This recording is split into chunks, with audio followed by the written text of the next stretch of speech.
আসসালামু আলাইকুম সম্মানিত দেশবাসী। আপনারা জেনে থাকবেন অভ্যুত্থানের প্রেক্ষাপটে বাংলাদেশের ছাত্র তরুণদের নেতৃত্বে একটি রাজনৈতিক দলের আবির্ভাব হতে যাচ্ছে।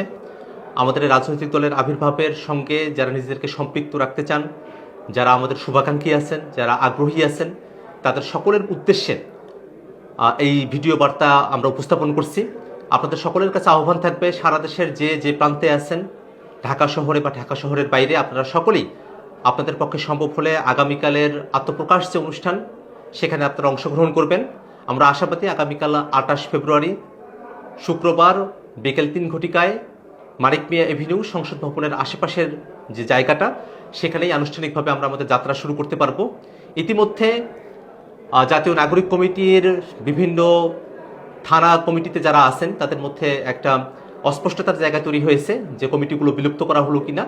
এখনো পর্যন্ত কোনো কমিটি বিলুপ্ত ঘোষণা করা হয়নি, বরং রাজনৈতিক দলের আত্মপ্রকাশের মধ্য দিয়ে রাজনৈতিক দলে যখন জেলা, মহানগর এবং থানা এবং ওয়ার্ড কমিটিগুলো হবে, সেসব জায়গায় আপনারা কিভাবে মাইগ্রেট হবেন, কিভাবে আপনারা সেখানে স্থলাভিষিক্ত হবেন, সেটা নিয়ে আমরা কাজ করছি।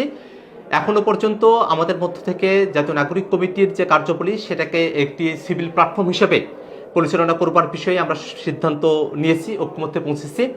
আমরা সকলের কাছে আশাবাদী যে তারুণ্যের নেতৃত্বে ডান বাম বাইনারির বাইরে এসে যে মধ্যমপন্থী রাজনীতির সূচনার কথা আমরা বলেছি, বাংলাদেশের স্বার্থের রাজনীতির কথা বলেছি, বাংলাদেশের একটি স্বনির্ভর পররাষ্ট্র নীতির কথা আমরা বলেছি, বাংলাদেশের মানুষের যে পলিসি নির্ভর যে রাজনীতির কথা আমরা বলেছি, জনস্বার্থের পক্ষে যেন পলিসি হয়।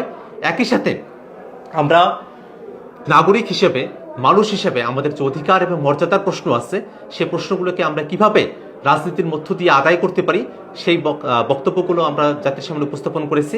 আমরা আশাবাদী সকল ধর্ম, বর্ণ, লিঙ্গের মানুষের অংশগ্রহণের মধ্য দিয়ে, সকল সম্প্রদায়ের মানুষের অংশগ্রহণের মধ্য দিয়ে আমরা আমাদের আনুষ্ঠানিক যাত্রা শুরু করতে পারবো।